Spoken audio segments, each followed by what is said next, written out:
What is going on, guys? Xerxes here, and we are back with another Patreon requested video.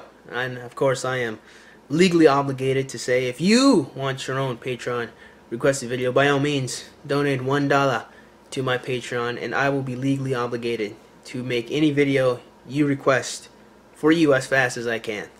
All right, just that's the commercial. Anyway, all of those legal, those legal statues fulfilled. Let's get into the video. So, from what I understand, this woman, I would believe, or I am assuming, is a white nationalist. And the individual who sent me this video just asked me to do what I do best, respond to people's videos and try to get an understanding of their argument and, argue against it or, decide whether it's good or bad. So I'm just going to let the video speak for itself because, it's not really like the woman is so much as stupid or immature or anything like that. I just don't think she's correct. So I'll give her that respect, at least that far. She's going to take us away. Hi everyone. One thing I've been writing about a lot lately in my Finnish blogs is this lightweight nationalism. And with that I mean this nationalism that says that we should close the borders from asylum seekers and refugees, but that we could take basically any amount of immigration from developing countries as long as it's the right kind of immigration. Like, as long as these people are smart, willing to work, willing to integrate, humble, respecting of the local culture, we can take any amount of them in. You know what? No, I can mostly agree with that position.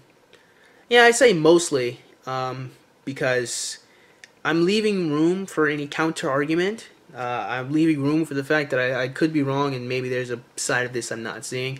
However, I think if any individual wants to come in and integrate themselves to the culture, like genuinely, and I don't mean just kind of piggyback off of what's going on and you just go off in your own corner and just do whatever. I mean someone who actually wants to be a part of the American culture, I honestly would be like, yeah, sure, come over here legally, get stationed, get a job, do what you need to do and actually make friends and talk to people. And then, yeah, you know what? Sure, by all means.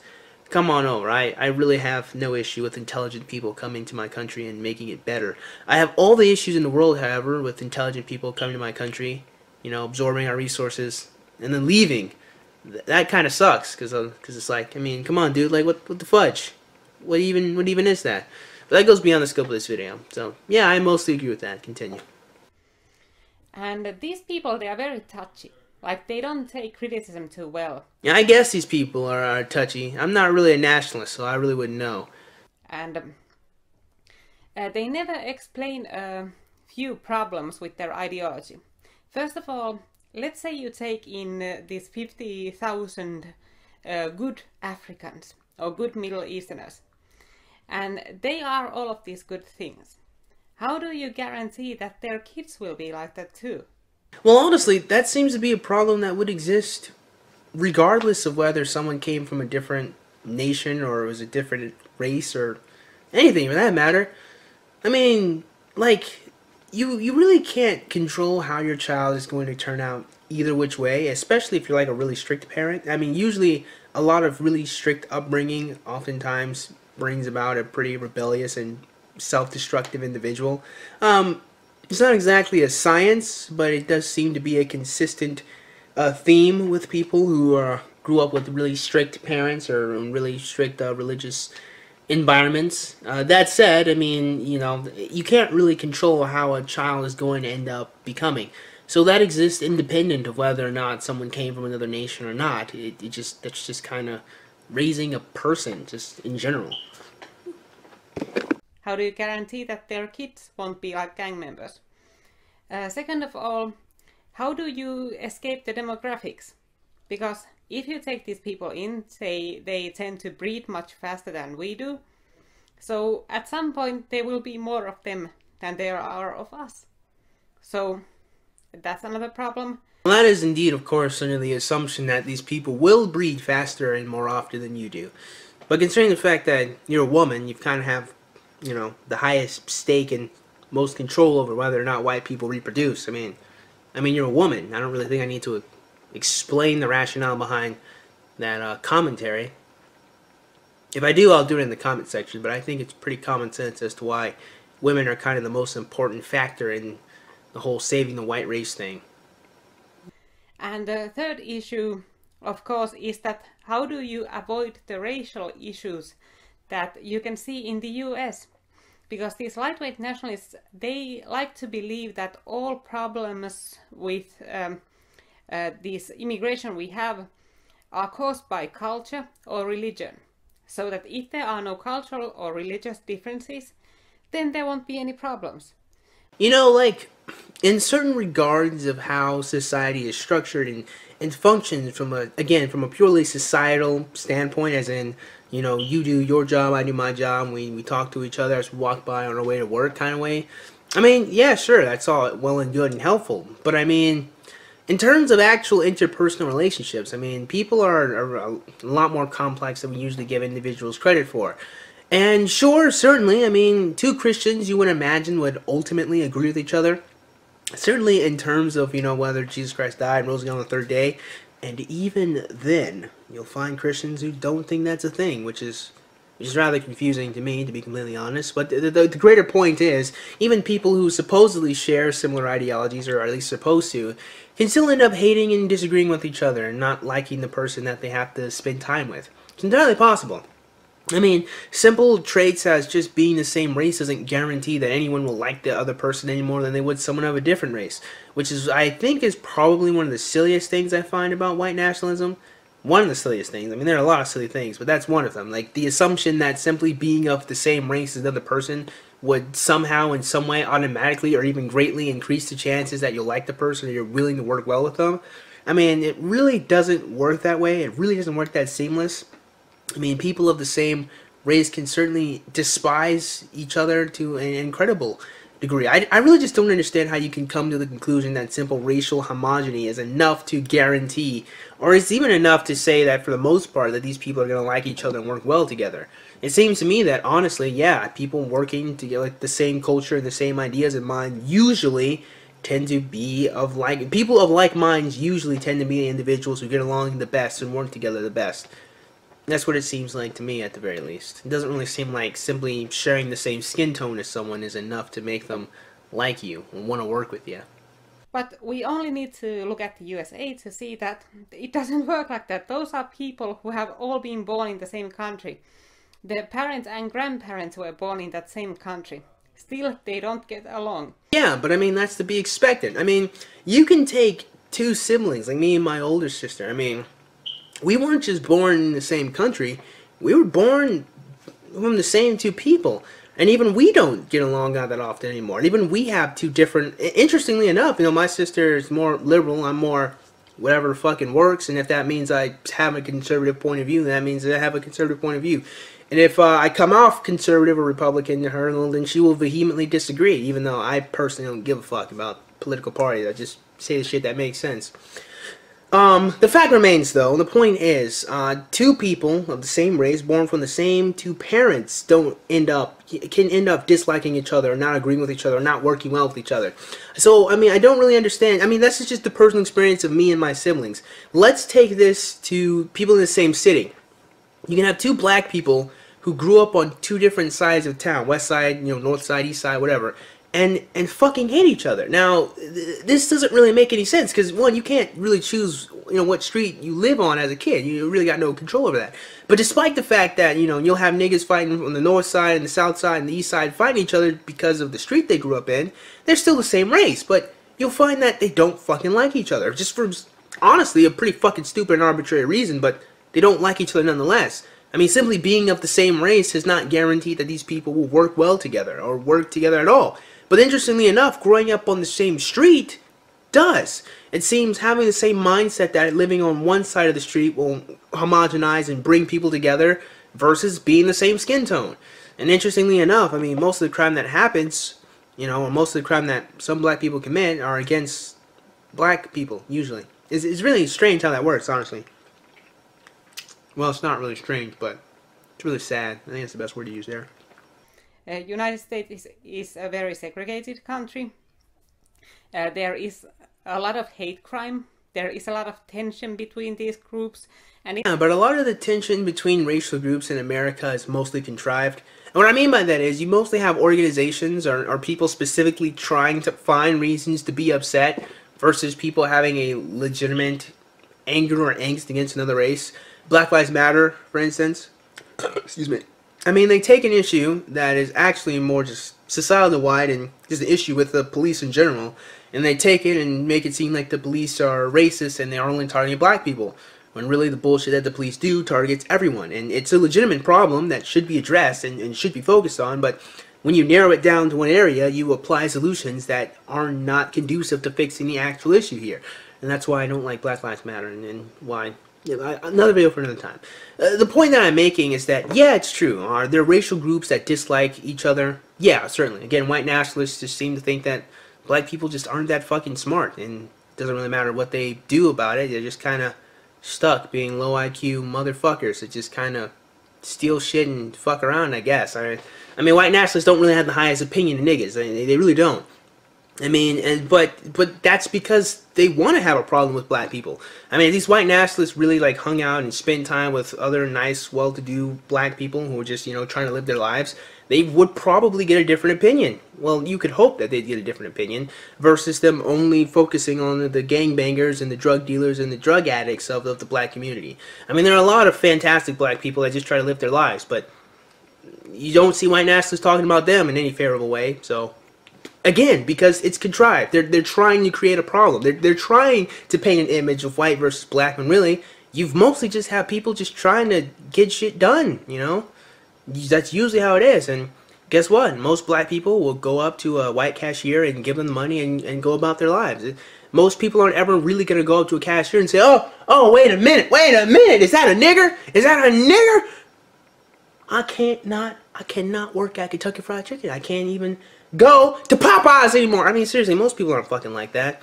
And if you think that most people in America are like that, well, you're wrong. Americans really don't have a racial problem. It's fringe groups of people trying to create a problem when there really isn't. Most people just kind of live their lives, honestly. It's not just whites and blacks or whites and Latinos. It's Latinos and blacks, Latinos and Asians. All these different groups who are fighting amongst each other and they don't trust each other. I would say, sure. Could you find black people who don't like other Latino people? Sure, I guess. I've never seen that shit ever, but yeah, I'll take your word for it. Maybe you've seen that before. I haven't. And sure, could you find Chinese people on the West Coast who just really fucking hate Mexicans? I bet. However, even if you find those people, you'll find most Chinese people here in America just want to go to work, earn their money, and just, you know, go back home and go to sleep. Most people don't really, here in America at the very least, aren't really sitting around being angry and upset at other people of different races by virtue of their existence. Now, I will be clear here. I'm not saying that there's nobody racist in America, because that's just not true. There are lots of racist people in America. However, I mean, like, there's a difference between saying there's a lot of racist people, as in, like, they're a thing, versus the whole culture of America is racist. And just, you know, being a different race just automatically makes you hate other people's races. It's not really a thing in America. Most people are totally fine. And that's mostly because we're usually exposed to different elements of different cultures. You just, I don't know, watching TV half the time or just going to school. That was certainly my experience growing up at the very least, was I just met different people of different races and just, you know, just kind of learn how to accept that people are individuals and you got to treat them as such. So there's no sense of community in there. Then there are these racial differences in crime, in academic success. All of these problems come when you create these racial minorities in your country. And the lightweight nationalists, they never explain like how you are going to avoid all of that. And well, I mean, people from the turn of the century, and long before even then, I've been trying to figure out how you stop crime from happening. I mean, I don't really, I mean, I guess so far as if your argument is saying that if an area of people are racially homogenized, they won't dislike each other based off of race, then yeah, sure. I mean, that would be the case automatically. It's kind of the same logic as if you don't drive a car, you can't get into a car accident. I mean, yes, it does logically necessitate that everyone of one area, of one race, would probably not be racist against themselves. You would think, at the very least. However, that being said, it doesn't stand to reason that any problem that occurs between two people of two different races comes down to the fact that there are two different races. One, considering the fact that you can have the same exact problem with someone of the same race, and two, considering the fact that there are lots of complexities as to why people do whatever the fuck they do, it really doesn't make any sense ever to just boil it down to just because they're of a different race. And I'm not really sure if that's exactly what you're doing, but it does seem like you're implying that simply being of a different race is causing a lot of problems between individuals of races in any area. But however, in my experience living in America, that doesn't really seem to be the case. Seems that some people are assholes, people don't like assholes. Yeah, that's kind of how it's been here. I think it's mostly that they are either begging for approval, or that they haven't thought these things through at all. That they don't want to seem racist, so they say, okay, I'm not against all Africans, just the bad ones. Well, I mean, it's entirely possible that they're not trying to seem racist, and they're more trying to seem reasonable. I mean, maybe they honestly believe that, yeah, let's not bring in people who kind of rape, murder, and kill children into our country. I don't really think that you have to be racist to say that, you know, African warlords who rape children should not be allowed in here. I don't think there's anything racist about that. He's a fucking warlord, you know. I would imagine that no one would say the same thing about, you know, a fucking German serial killer. Yeah, let's just bring the German serial killer. Yeah, I mean, he's white, I'm white. Yeah, he killed fucking 23 people. Bring his ass over here. He's white. No, no one fucking thinks like that. Well, I would hope no one thinks like that. I'm gonna err on the side that no one fucking thinks like that. I don't think that these people's trying to avoid being seen as racist. I think they're just trying to be reasonable. That if you find an African person, and he's intelligent, and he works well, and he wants to learn English, and he wants to work with us, well, why the fuck not bring him in here? I think that's their honest point of view. I don't really think that they're just afraid of being called racist. I mean, if they're calling themselves white nationalists, they probably have gotten over that barrier of being called racist. I really think that that's not the issue here. Now, I'm going to skip this part of the video. Mostly because it's not really relevant to much of what we were talking about before. She just really gives an example of Donald Trump and how he's uncompromising, and how the best way to keep your constituency is to not bend on whatever policies that you're supposed to have. And I don't really disagree with her, so because there's nothing to really respond to, and I like to try to conserve time, I'm going to skip this part of the video. By all means, if you would like to watch it, I mean, link in the search box below, but I don't really disagree with her here, so I'm just gonna skip it. I think these lightweight nationalists, they just have a sort of phase that they need to take a few more steps to realize that their ideology will lead to the same exact result as the multiculturalist ideology, because they both are based on delusions. The multiculturalism ideology is based on the delusion that very different, inherently different cultures and races and religions can just peacefully coexist and mingle in the same country, sharing some basic values. And of course it doesn't work like that. It has never worked out like that. Yeah, honestly, it's like trying to mix water and oil. Go ahead, viewer, try to mix water and oil and see what happens. It's really interesting. I mean, I don't really understand why anyone would think people of different ideologies could really come together and like try to form a cohesive society, as if that would make any sort of sense at all. I mean, I agree, multiculturalism is a pretty fucking stupid idea. It just really just doesn't make any sort of sense when it comes to trying to create a cohesive unit of people that work together, when this unit of people, one, fundamentally disagree with each other, and in worst case scenarios don't even like each other. And I know even worse still is one of these groups of people actually want to actively kill the other. I mean, like, come on, like, do I really need to explain why bringing in people that want to kill you is not a good idea? I don't think I need to. The end of her video is really just kind of a reiteration and summarization of what she was saying before. There actually isn't really anything to address or combat, because that's her argument's done. It's just the conclusion. She would like it if the nationalists would just kind of make the full dive and become full ethno-nationalists and stop using euphemisms, and she wants them to be more concrete and consistent. I think that's the best way to summarize what she was saying. However, that said, since I'm going to end the video here, I will end it off with this idea. I think at this point, a lot of people who've seen my videos know I'm not really a fan of white nationalism or any type of racial nationalism in general, and that would obviously extend to black nationalists too. I don't think it's reasonable to be a nationalist of race solely on your own. Why? I'm pretty sure I made a video about it. I have plans to talk about it again in the future. But for now, I'll leave it off with, you know, I just inherently, I don't think the idea is reasonable to stake any sort of value on your racial identity, mostly because you didn't choose it. So I mean, it's just kind of a matter of happenstance. You can't do anything about it, and I just don't see genetically how it makes you any better or any worse than anyone else. Maybe perhaps in particular ways, in particular environments, but I mean, as far as having more value in terms of a societal institution, I just don't see how you could come to the conclusion that race would have anything to do with that. And that's why that's again just part of the reason why I don't like racial nationalism as a whole. As far as this video that the woman has made goes, I don't find it reasonable to believe that racial homogeny unto itself would solve a lot of problems that happen in our society. I mean, if you took everyone in our society and just put them all in the same area, but you only had white people and black people, there would still be different issues that existed in between them. And so maybe, sure, I mean, like, you wouldn't have any racial tension between groups of people.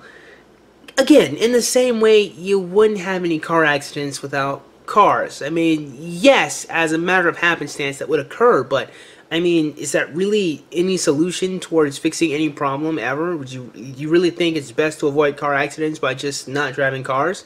Maybe you're of that mindset. Certainly white nationalists are, but I'm not. I don't think it's reasonable to separate groups of people based on race simply because you think it'll just make the world better. I don't think it would make the world better, considering the fact that people within those same races not only can hate their own race, not only can you have black people that genuinely hate other black people, you can have white people that genuinely hate other white people, and Mexicans and Chinese people. You can have that. So even then, I mean, that doesn't guarantee unto itself that people of the same race are going to like each other and going to work well with each other. It does seem to me that usually people with the same ideology are the individuals that work well together, not people that share the same skin tone. But like I said, I'll probably go into more detail in different videos. I would love to talk about racial mixing in the future. I think that would be an interesting video. I want to talk about racial dating preferences too. I do think that would be interesting as well. So in the future, I'm going to try to cover those two topics probably in the next couple of days. So with that being said, man, I certainly hope you guys enjoyed today's video. I certainly hope the individual who requested this enjoyed the video. And if you guys did, and if you did, viewer, by all means, you know, go ahead and click the like button. Next, you go ahead and click that subscribe button. Comment in the comment box below. As always, you guys have yourselves a great day. I'll see you cool cats soon. Adios.